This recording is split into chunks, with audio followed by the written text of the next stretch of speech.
Now, the current price of gas is less than half of what it was back in May of 2013, when supply problems sent Minnesota prices at the pump to a record high of more than $4.20 a gallon. Joining us now to talk about these low prices and if they'll stay is Professor Akshay Rao of the Carlson School of Management. Thank you so much for coming in. It's my pleasure entirely. All right, let me ask you this. I know that you study this. Are these low prices going to stay for the next few months, the next year? What's your best thought on this? Didn't bring my crystal ball in today, Esme, but my instincts, been based on historical records, is that come the summer, when driving patterns change, prices will again rise. So prices, particularly for commodities such as gasoline, are driven by forces of supply and demand. And today what we're seeing is supply is higher than it has been historically, and demand in the winter tends to drop, and so prices have indeed declined noticeably. The other dimension to this, and this is sort of interesting, I've been watching some analysts reporting on the geopolitics of this and the attempt to use oil prices to affect the economies of powerful nations that rely on oil for support for their economies. So, such as Russia, which is obviously going through an economic crisis right now. Right. I mean, do you think some of these great oil producers, including the U.S., are actually hoping to create instability in Russia? This is a desirable consequence, depending on your point of view. And if you're interested in reducing the influence of Russia, yes. All right, but let me ask this: for the foreseeable future, though, you're saying that you think that prices will go up this summer, but do you think they're going to go down even further in the next few weeks and months? So we tend to look at averages and at the aggregate level across the country and make assessments.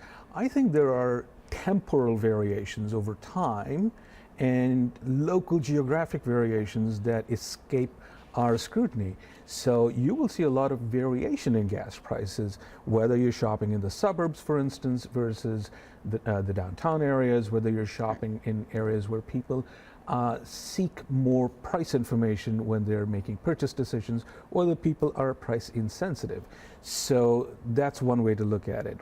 But on average, I think we're hitting a point where if prices drop considerably more, the incentives for manufacturers are going to decline, and they're going to start hurting, and so supply will be restricted, and then prices will achieve some equilibrium. So I think what I'm hearing you say is that you don't think they're going to go much lower, that the market won't sustain it. Well, if it does, it would potentially have a harmful effect on the supply side.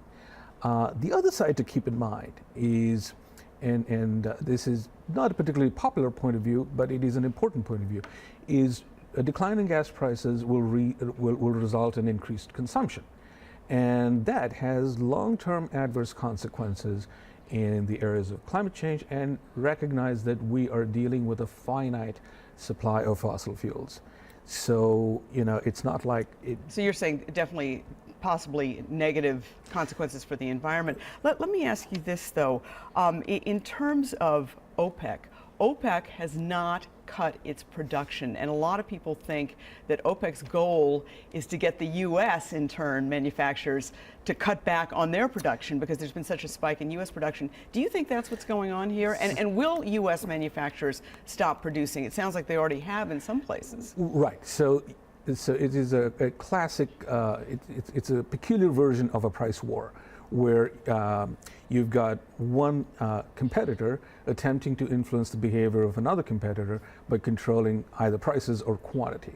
And so OPEC is potentially going to try and influence other suppliers, including the U.S. And remember that we're perhaps the principal drivers of increased production over the last 3 years, I'd say, that has had an impact on prices. So the short answer to your question is yes. OPEC has a lot of skin in this game and will attempt to influence prices. All right. These lower gas prices, obviously economies like Russia hurting, terrible economic crisis there.